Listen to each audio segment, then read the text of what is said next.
boa tarde a todos. Começando agora o Bora RN desta quinta-feira, 10 de março. Neste mesmo dia, em 1891, há 131 anos, era criado o município de Itaipu, desmembrado de Ceará-Mirim, dado do livro Cronologia do RN. Agora vamos às manchetes do dia. Mesmo com o decreto que desobriga o uso de máscaras, no Alecrim, maioria continua utilizando a proteção. Vacinação, o RN atinge 80% da população vacinada com 2 doses. Incêndio no Detran afeta a aplicação de provas para condutores. Petrobras anuncia novo reajuste no preço do combustível. Eleições, Ana Ruth Dantas comenta hoje no estúdio o reflexo aqui no estado das federações de partidos. Economia, hoje tem reportagem especial sobre a retomada dos eventos, em especial as festas de casamento. E sobre trânsito, vamos mostrar as obras que devem melhorar gargalos aqui na capital ainda este ano. O Bora RN está começando.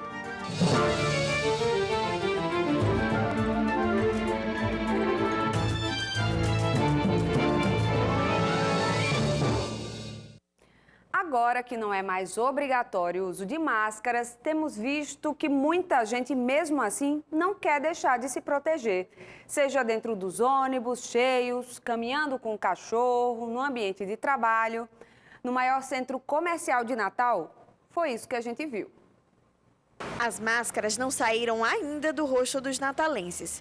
Um dia após a liberação do uso do item pela Prefeitura de Natal, no Alecrim, maior parte dos frequentadores preferem continuar se protegendo da Covid.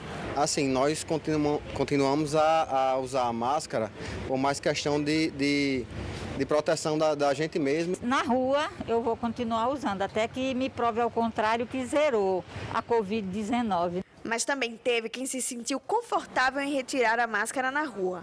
Maiane só usará em locais fechados. Eu já consigo andar sem máscara assim em locais abertos.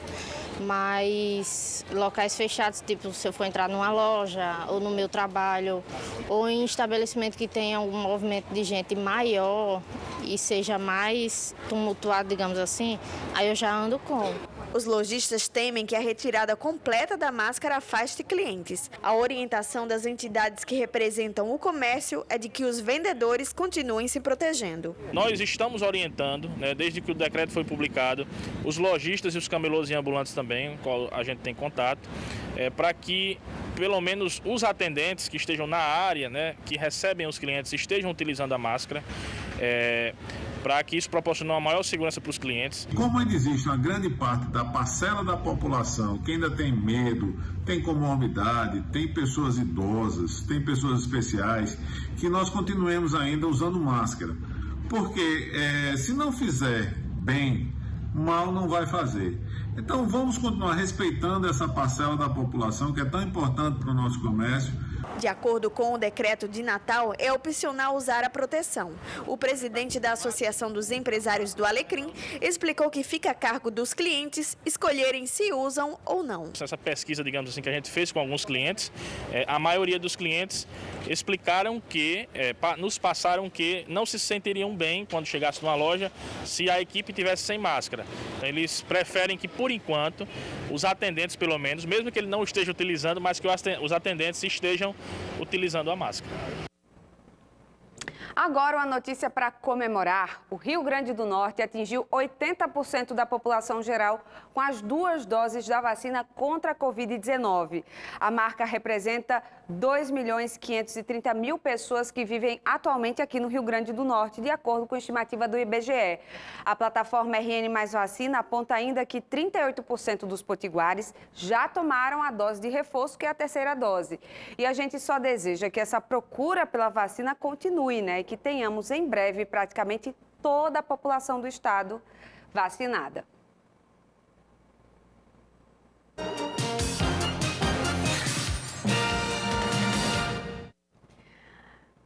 Já é hora de falar sobre política com Ana Ruth Dantas. Afinal, é quinta-feira. Boa tarde, Ana. Oi, Mariana. Boa tarde para você, boa tarde para todo mundo que está em casa nos assistindo. Que bom estar aqui com vocês. Hoje, Ana, você vai comentar sobre as federações partidárias, as federações de partidos, que é quando 2 ou mais partidos se unem, mas eles não fazem uma fusão, né? Isso eles viram, na verdade, uma agremiação com o objetivo de ajudar os pequenos partidos, né? Para eles não correrem o risco de serem extintos, por exemplo. É mais ou menos por aí? É por aí, Mariana. O que acontece? Nesse processo eleitoral de 2022, foram feitas algumas mudanças e uma delas foi exatamente isso. O fim das coligações, já do processo eleitoral lá de 2020, ela permanece o fim da coligação e o instrumento da federação foi uma espécie assim de consolo criado pelos próprios legisladores. A federação não é a fusão, porque quando acontece a fusão de 2 partidos, por exemplo, Democratas e PSL se fundiram. Então, acaba Democratas, acabou o PSL e agora é União Brasil 44.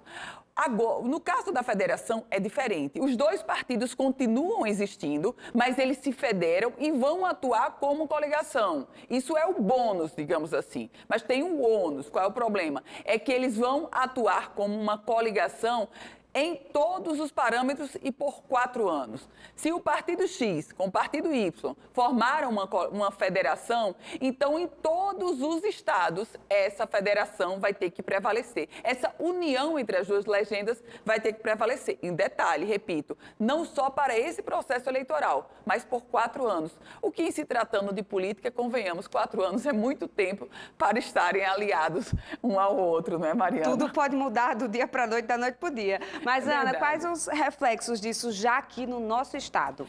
Olha só, nesta semana nós tivemos um descarte e uma confirmação. O descarte, PT e PSB não vão se federar. Tiveram muitos problemas, sobretudo em São Paulo e em Pernambuco. São Paulo, o berço do PT, e o PT quer lançar candidato próprio, o PSB também. Federação não permite isso, só teria que ter um candidato. Causou problema por lá.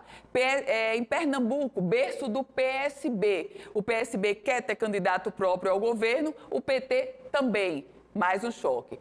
O reflexo disso no Rio Grande do Norte. No caso do PT e PSB, Rafael Mota, deputado federal, presidente estadual do PSB, tudo que ele queria era a federação, porque com a federação iria ser um grupo único, PT e PSB, mais fácil ele incorporar para tentar ser eleito a partir do quociente eleitoral que essa federação iria compor ou iria conseguir. Esse é o reflexo para o Rio Grande do Norte dessa federação que não vai ser feita, pelo menos não agora, PT-PSB. Por outro lado, já tem uma federação confirmada, é a Rede com o PSOL. Reflexo no Rio Grande do Norte, Mariana, quase nenhum. A Rede no Rio Grande do Norte não é um partido com expressão, não tem mandato na Assembleia Legislativa, não tem mandato na Câmara Municipal de Natal, não tem mandato na bancada federal. O PSOL, por outro lado, tem sim um mandato na Câmara Municipal de Natal, no caso o professor Roberto Paulino. A fusão dos dois vai ser uma a federação dos dois vai ser um comportamento partidário que eles vão tentar caminhar, e é um caminhar buscando a sobrevivência partidária, porque tanto a Rede quanto o PSOL, convenhamos, são partidos muito pequenos e com dificuldades para o processo eleitoral deste ano. Então é isso, muito bem explicado mais uma vez, Ana. Dá para entender um pouquinho? Deu para entender demais. Estou adorando essas aulas de política aqui com a Ana Ruth Dantas toda quinta-feira. Obrigada e até mais tarde. Obrigada, Mariana, obrigada a você que está em casa, está nos assistindo. Convite feito às 18h50, a gente continua por aqui na tela da Band. E até lá. Até lá. Bom, criação do Dia de Enfrentamento à LGBTfobia e incêndio no Detran estão entre os destaques do dia. A Câmara de Natal aprovou nesta quarta-feira o projeto de lei que institui o Dia Municipal de Combate à LGBTfobia. A lei busca um alinhamento com questões debatidas pelo movimento LGBTI+. O projeto agora segue para a sanção da Prefeitura e a data deve ser comemorada todo dia 17 de maio. O que foi divulgado como um princípio de incêndio na sede do Detran, na verdade, pelas fotos, vemos que foi um incêndio de fato. Olha aí a situação que ficou uma das salas. As providências já estão sendo tomadas para que tudo volte à normalidade. mas o departamento informou que quem tinha prova teórica de habilitação agendada para os próximos dias deve procurar outras unidades. As opções são o Detran do Via Direta, a Central do Cidadão na Zona Norte e a Central do Cidadão em Parnamirim. Natal tem a segunda cesta básica mais cara do Nordeste. O levantamento realizado pelo DIEESE em fevereiro revela que o valor dos alimentos básicos aumentou em praticamente todo o Brasil. Foram 17 capitais pesquisadas e Natal ficou atrás apenas de Fortaleza dentre as capitais nordestinas. O valor da cesta básica em fevereiro na nossa cidade foi de R$ 557,20, uma variação de 1,11% em relação a janeiro. Outra notícia, destaque de hoje, não muito boa, que já a gente vai sentir no bolso ainda mais, né? Porque os preços já estão começando a subir aí, consequências de guerra e tudo mais. A Petrobras confirmou um reajuste de 18,7% para a gasolina e de 24,9%, ou seja, 25% para o diesel já a partir de amanhã. Há quase 2 meses a empresa não realizava nenhum tipo de reajuste. E mais, o gás de cozinha também será reajustado em 16%. E atenção, estudantes, começa hoje a convocação de candidatos que se inscreveram na lista de espera do SISU. Essa nova chamada será feita diretamente pelas universidades públicas. Por isso, os estudantes devem ficar atentos aos dias, horários e locais de atendimento definidos por cada instituição, divulgados em seus próprios editais. Agora a gente vai para o intervalo. Na volta você vai ver que as explosões a cofres em postos de combustíveis virou pauta de reunião entre a Secretaria de Segurança do Estado e do Sindicato dos Postos. A gente também vai falar sobre economia, a retomada dos eventos, principalmente dos casamentos. Esse ano tem muito casamento para ir, né? A gente volta já.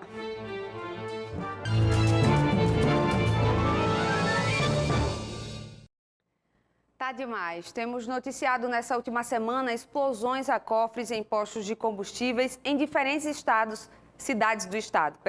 Diferentes cidades, Parnamirim, Luiz Gomes, Tangará. Por isso, o assunto ganhou a atenção da Secretaria de Segurança e também do Sindicato dos Postos.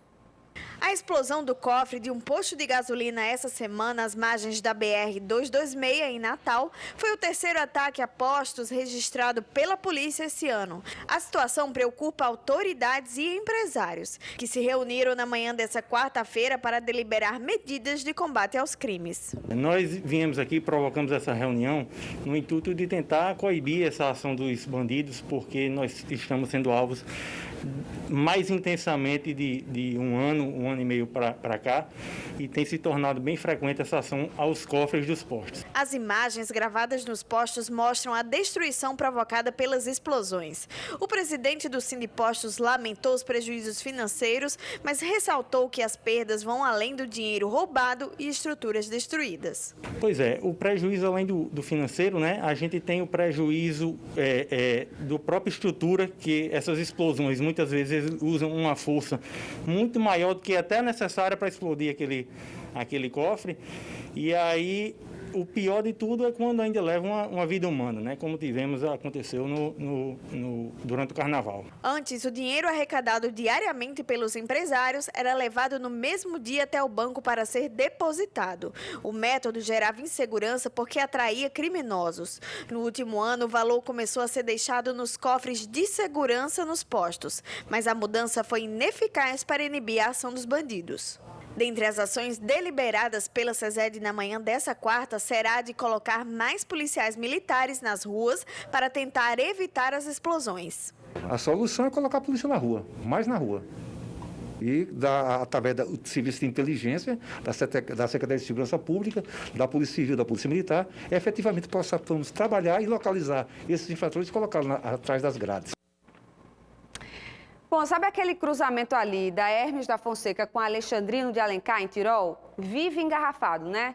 Pois bem, a STTU tem um projeto para melhorar o trânsito ali naquele trecho e em outro bem complicadinho em Cidade Nova, na Zona Oeste. As obras devem começar até junho. As obras de intervenção na Avenida Hermes da Fonseca e no bairro de Cidade Nova vão servir para a construção de uma trincheira e de um pontilhão. A trincheira será construída exatamente no cruzamento das avenidas Hermes da Fonseca com a Alexandrino de Alencar. Já o pontilhão vai passar por cima da linha férrea, bem em frente ao aterro sanitário, localizado no bairro de Cidade Nova. O objetivo é melhorar as condições viárias das duas regiões, que todos os dias recebem um grande fluxo de veículos e pedestres. A gente está na fase dos projetos executivos, não é? O projeto da trincheira a previsão a gente receber agora no final de março e o projeto do pontilhão logo na primeira quinzena de abril. Então, a partir daí a gente vai passar para o MDR para fazer a avaliação dele, para liberar, para a gente fazer a licitação. Dos recursos que serão utilizados na construção da trincheira aqui na Avenida Hermes da Fonseca e do pontilhão no bairro de Cidade Nova, parte será do próprio caixa da Prefeitura e o restante oriundo do Ministério do Desenvolvimento Regional. Segundo a STTU, esses valores já estão 100% garantidos e a previsão da pasta é de que as obras sejam iniciadas até o final do próximo mês de junho. Em torno de 40 milhões de investimento em dois locais extremamente estratégicos para a cidade. Ainda de acordo com a STTU, no local onde será construída a trincheira, passam todos os dias cerca de 60 mil veículos e o fluxo estimado de pessoas que utilizam as vias é de cerca de 100 mil. Já no local onde será construído o pontilhão, transitam por dia cerca de 15 mil veículos e aproximadamente 45 mil pessoas. Com os equipamentos finalizados, toda essa população poderá ser beneficiada em tempo e trajetos melhorados. E a gente acredita que vai dar um retorno muito grande de qualidade na mobilidade nessas áreas. Hoje a gente começa a exibir uma série de reportagens sobre economia em diferentes setores daqui do estado. E hoje iniciamos falando dos eventos, em especial dos casamentos. Você tem quantos casamentos para esse ano? Eu vou casar oficialmente em maio agora. Com isso, então, quem trabalha nessa área tem recuperado os prejuízos da pandemia depois de 2 anos bem sofridos. Valéria trabalha com sonhos, vestidos de noiva. Na pandemia, ela conta que viveu uma loucura com desmarcações, remarcações, cancelamentos e, além de tudo isso, com o fato de não poder abrir as portas do closet mais cobiçado pelas mulheres que vão casar. O isolamento foi um grande desafio. Nós tentamos fazer agendamento pelo menos 3 vezes na semana, né? Todos com horário agendado. Atendíamos uma noiva pela manhã, uma noiva à tarde, com todos aqueles protocolos de segurança. Esta outra empresária do mesmo ramo teve quase todos os contratos remarcados durante esses meses de pandemia. Cerca de 90% remarcaram os casamentos, né? Algumas, teve noivas que chegaram a remarcar 4 vezes, né? E aí a gente teve a maior demanda, aconteceu ano passado, mas a gente ainda tem casamento até o meio desse ano ainda de remarcação. E muitos empresários do setor que estão aqui hoje contam que não quebraram durante a pandemia porque aplicaram descontos especiais, fizeram promoções e o principal, não repassaram, não aplicaram multas para os clientes. Isso ajudou a manter o negócio de pé. Não teve como fazer diferente, como todos os outros lojistas, a gente teve que fazer condições especiais e facilidade também no pagamento. Zaira aproveitou direitinho o período de baixa para negociar. Diz que fechou os contratos mais caros justamente na época em que as empresas mais precisavam de dinheiro em caixa. Foi a oportunidade de fechar contratos como buffet, que a gente sabe que a parte de alimentação é uma coisa que aumenta, né? Todo ano aumenta. Então, buffet, fotos, filmagem, os principais contratos foram boas oportunidades no ano passado. Prova disso é esta noiva que está fechando tudo agora e está sentindo no bolso. Subiu bastante, né? Porque teve um ano aí que não estava tendo evento quase, né? E obviamente que tem que compensar o tempo que não estava vendo eventos e agora tem, realmente o preço sobe um pouquinho. O Wellington Fugice é especializado em casamentos e conta que os últimos 4 meses de 2021 foram só de eventos atrasados e remarcados por causa da pandemia. Contratos que já estavam fechados e pagos há um tempo. Graças a Deus a gente vem num período de renovação intensa do mercado de eventos e agora vem todo esse frescor do novo, novos contratos, novas festas, novos sonhos, né? A gente fica muito feliz de ver ali o mercado aquecido e as pessoas voltando a sonhar, voltando a realizar tudo isso. A dona deste espaço voltado para eventos em Macaíba conta que este ano está praticamente esgotado. Só tem um espaço disponível em 2 fins de semana. E olhe que ainda estamos em março. Sinal de que 2022 é um ano que já entra para a história como um dos mais aquecidos para o setor de eventos aqui no estado. A gente está sentindo que as pessoas estão voltando, estão querendo celebrar, né? Voltar a celebrar o amor, encontrar as pessoas que elas amam. A gente não teve, a gente sofreu bastante, né? Os 2 últimos anos aí de pandemia, acredito que o mercado de eventos de forma geral. E a prova que nós estamos aqui é com saúde, graças a Deus, e também saúde financeira das empresas para poder receber todos esses sonhos. O fato da pandemia ter atrasado alguns sonhos e planos só não foi tão ruim para essa mãe aqui, viu? Dona Núbia. Zaira é filha única, então já sabe, né? Feliz por ela estar realizando um grande sonho dela, né, com a pessoa que ela ama. Mas o coração apertado, né? Só ter ela. Por quê? Porque ela vai sair de casa ou já saiu? Não, vai sair só quando casar. Só quando casar. E para fechar o jornal, vamos falar de uma ação muito interessante do IDEMA. Na manhã de hoje, uma equipe esteve na Praia das Minas, em Tibau do Sul, acompanhando a soltura de aproximadamente 60 tartaruguinhas. Em parceria com o município e com o Projeto Tamar, o IDEMA está desenvolvendo uma ação de sensibilização ambiental para que condutores de veículos como quadriciclos, 4x4, moto, obedeçam à portaria estipulada pelo IDEMA e pelo DETRAN, que orienta a não circular na beira-mar, minha gente. Nós estamos vivendo um período de alta temporada de desova de tartarugas e as praias do litoral sul são as que concentram maior incidência dos animais. A principal espécie encontrada é a tartaruga de pente, que é a espécie que vocês estão vendo aí na tela. Então, assim, a gente encerra o Bora RN de hoje. A você uma ótima tarde, uma ótima reflexão sobre esse assunto e até amanhã.